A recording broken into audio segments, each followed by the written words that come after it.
Estamos de volta na TV e no YouTube para falar sobre um assunto seríssimo.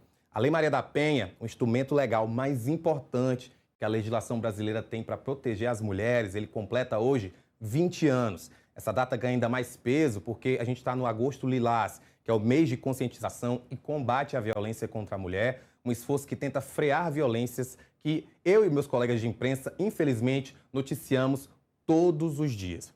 Segundo o Atlas da Violência, divulgado no mês passado, o Brasil registrou recorde de feminicídios, mesmo com a queda geral no número de homicídios no país.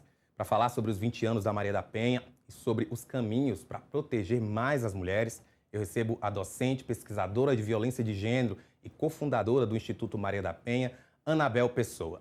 Anabel, muito boa tarde. Eu começo te perguntando, já para a gente ficar perto e próximo ao que a gente está, que é eleições. Você acredita que essas propostas apresentadas até agora pelos principais candidatos em relação à mulher, de fato, vai trazer mais proteção ou ainda o assunto está muito insípido? Lembrando que todos os candidatos esse ano, né, os principais candidatos, os 5 que aparecem mais nas pesquisas, são homens.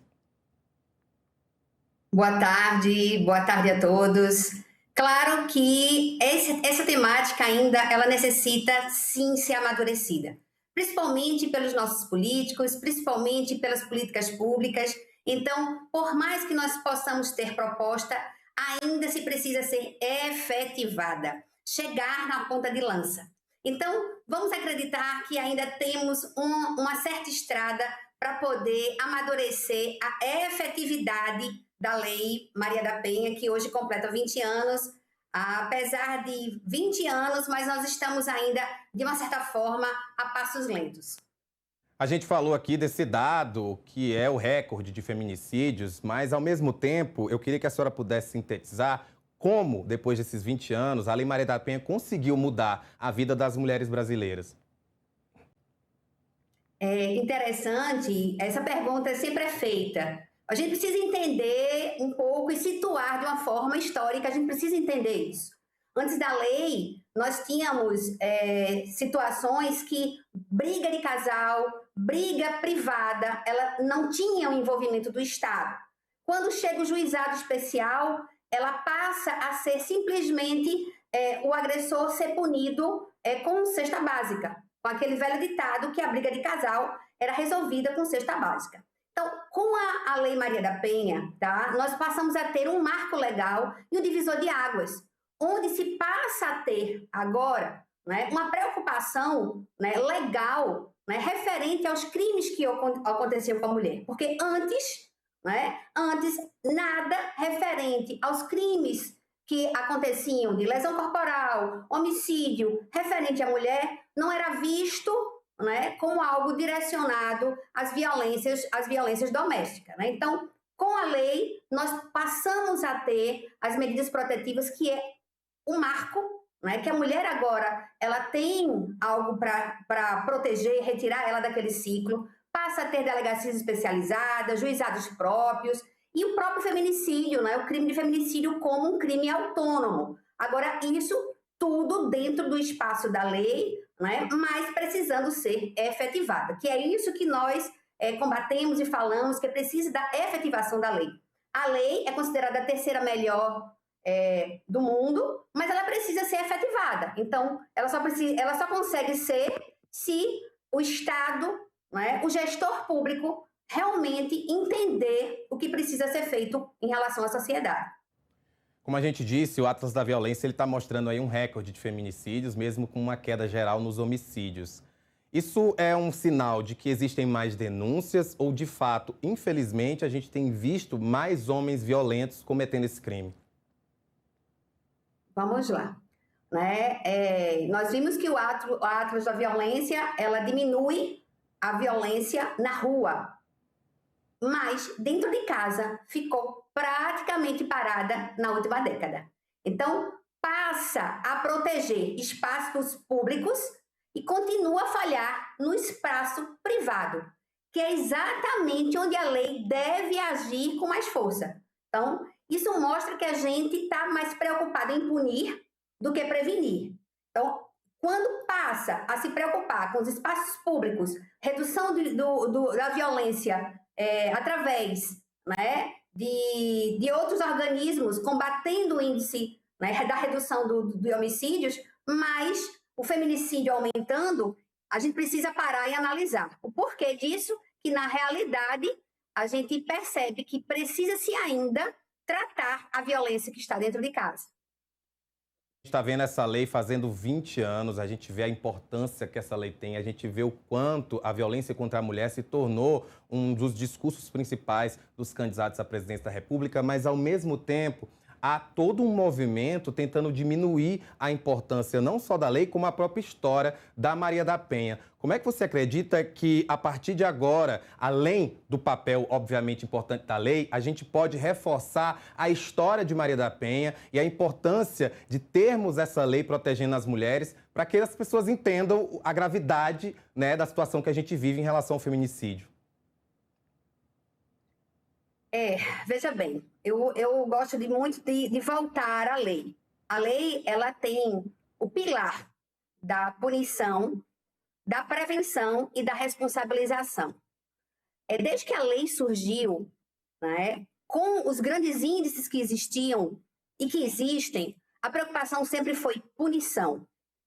E o processo de prevenção nunca existiu. Inclusive, parece-me que é uma cultura brasileira de não trabalhar a prevenção. A gente corre para enxugar o gelo, mas em algum momento esquece de prevenir. Então, a própria lei, né, traz no seu artigo 35 e no seu artigo 45 a obrigação de também tratar os homens. Porque a partir do momento que o homem ele percebe que ele é um agressor e que o juiz determina, enquanto medida protetiva, não só retirar ele, mas incluir ele em grupos reflexivos, que são grupos multidisciplinares que trabalham, né, esse processo de responsabilização. Ninguém aqui está falando de não punir. Nós precisamos punir e precisamos prevenir. Aí sim, a gente começa a modificar a idade. E a gente precisa entender que a Lei Maria da Penha não é uma lei de mulher para mulher. É uma lei para a sociedade, para o homem e para a mulher. Porque o que a gente quer é uma sociedade de paz, uma sociedade equilibrada. Então, quando a gente começa a trabalhar nas escolas, começa a gente a trabalhar, né, em determinados grupos, algo direcionado, a gente começa a modificar a sociedade. A gente precisa fazer com que as pessoas conscientizem do que realmente ela veio a surgir, né? É muito fácil para esses grupos, né, disseminar ódio, disseminar raiva, mas muitas vezes não procuram o fundo da história, o que realmente acontece, o que realmente é, e o que realmente a lei veio na sua fiel história para ser feita junto à sociedade. Anabel, você falou, obviamente, da importância dessa prevenção, de ensinar, né, inclusive desde a tenra infância, mas você citou também esses programas de reeducação, de reabilitação. Você acredita que eles têm funcionado no Brasil com homens que cometeram agressões contra mulheres? Sim, eu posso dizer, como pesquisadora, eu passei 4 anos, né, acompanhando grupos reflexivos aqui no nosso estado de Pernambuco, um grupo pequeno, mas que se percebeu que, quando existe a efetividade dos profissionais que são capacitados, nós tínhamos quase 100 homens que foram trabalhados durante quase 2 anos em uma vara específica aqui do estado de Pernambuco, e esses homens, eles puderam ser reconscientizados, vamos dizer assim, eles foram conscientizados daquilo, do que eles foram, do que eles fizeram. E interessante que quando eles entram, eles estão revoltados, porque estão ali obrigados, porque foram determinados pelo juiz, porque ele é um bom provedor, ele é um bom pai, ele era um bom filho, que não tem sentido eles estarem ali.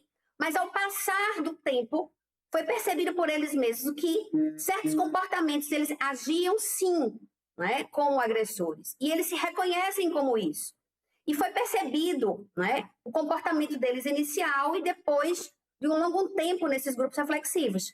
E o que nós percebemos como pesquisadoras, que 2% houve uma reincidência. E a reincidência não foi em violência, e sim em furto e droga. Então, eu poderia até dizer que eu tive 100%, né, que esses grupos reflexivos, eles conseguiram atingir. Agora, aí você pode dizer assim, mas Anabel, o porquê, né, de não investir? E aí nós pensamos nessa situação. Hoje, né, se fala muito em punir, cada vez mais nós tivemos agora em 2026 leis que fortalecem a punição, mas a gente sente a falta do poder público, né, de órgãos públicos de investir nessa prevenção referente ao homem. Inclusive, nós já tivemos homens que nos procurou enquanto Instituto Maria da Penha pedindo ajuda. Eu estou perdendo a minha família, por favor, nos ajude. Então, existe sim homens que conseguem se enxergar e que precisam, né, ser ajudados, porque não querem, ama a esposa, ama os filhos. Agora, claro, tem situações específicas que são homens agressores porque são envolvidos com droga, que são envolvidos com álcool. E nesses grupos reflexivos, o que acontece? Eles são encaminhados para departamentos, para CAPs, né, órgãos direcionados de droga e de álcool. Não sendo isso, a gente percebe que, na sua maioria, 90% dos casos é uma questão cultural. Eles se reconhecem através do pai, que age daquela forma, do avô, que foi criado por um tio. Então, existe o processo de repetição. E é isso a nossa sociedade. Então, a gente precisa entender que o ciclo da violência, que a gente fala tanto, não é só retirar a mulher. Quando eu retiro a mulher do ciclo, automaticamente esse homem, ele repete outro ciclo. Então, nós vamos ter várias vítimas. E o que está acontecendo? O Estado está gastando com este homem várias vezes, né? A partir do momento que se faz uma vítima, eu tenho um gasto com o Estado, eu tenho com a saúde, com o sistema de justiça como um todo. E porque se a gente não trabalha de forma direcionada, eu tenho como reduzir esses custos e reduzir também a violência de uma certa forma. Porque não adianta a gente pensar só em punição. A gente precisa pensar em algo que também possa reduzir essa violência. E reduzindo, a gente tem que ter prevenção, né? No caso, a lei ela fala em punição, prevenção e responsabilização. E nesse caso dos grupos reflexivos, entra sim a questão da responsabilização. A gente fala muito sobre prevenção e eu acho que esse ponto é um dos principais que a gente tem que falar, porque, né, quando o grupo reflexivo acontece, infelizmente aquele homem já cometeu o ato infracionário, já cometeu uma violência, muitas vezes cometeu um feminicídio. Então, que tipo de ação preventiva? E aí agora eu falo uma questão bem mais pessoal, mais direta. Como a gente pode chegar nos homens, independentemente de serem homens que já agrediram ou não, porque realmente eu sou daquela crença que, infelizmente, todo homem é um potencial agressor. Infelizmente, na sociedade que a gente vive, machista como é, de fato, todos os homens acabam sendo um potencial agressor. Então, como você conversa com esses homens de forma a diminuir esses pensamentos de diminuição, de botar a mulher num patamar abaixo, esse bando de movimento Red Pill que a gente vê agora, essa quantidade de adolescentes que parecem, né, desrespeitar a mulher num nível que às vezes a gente nem via antigamente. Então, assim, a importância da lei, ela é visível, mas ao mesmo tempo, como vocês devem estar cansadas de lutar, eu fico me perguntando como é que essa luta pode acontecer mais diretamente a partir de nós homens. É interessante que eu também fazia e faço essa mesma pergunta, né? Até como pesquisadora, como docente, e a gente fica assim pensando, meu Deus, como eu posso impedir, né? Como se pode? Primeiramente, a gente tem que usar o que a gente tem em mãos, as nossas armas, né? Então, inicialmente, a gente trabalhar com educação. Nós fizemos recentemente um projeto chamado Penhas Mirins, que surgiu sem muita pretensão, e foram trabalhar com adolescentes, com um grupo de adolescentes, fazendo com que elas pudessem enxergar a temática de uma forma mais lúdica, levando essa temática para feiras científicas. Daí, houve um interesse muito grande por essa temática através dos adolescentes. E aí você percebe que esses jovens, eles começam a consumir através de redes sociais, esses red pills da vida, esses comportamentos, e quando você chega, né, através de alguma forma, esses jovens, então algo começa a modificar. Referente aos homens em si, né, a gente, quando a gente pensa assim, é um adulto, ele não consegue se transformar, ele não consegue mudar. Mas quando a gente tem alguém ao nosso lado, né, no nosso dia a dia, que consegue enxergar mas que consegue indicar, olhar para o outro e dizer alguma coisa. Eu sei que é meio parecido, meio tópico, mas não é, né? É aquela água mole em pedra dura, tanto bate até que fura, né? É você perguntar e fazer com que o outro enxergue. E muitas vezes o que a gente percebe é que o homem, ele é meio corporativo. Então, se houve alguma situação dentro de casa com o colega, normalmente ele não se mete, porque ele não quer se meter. Mas, né, o que mais a gente diz?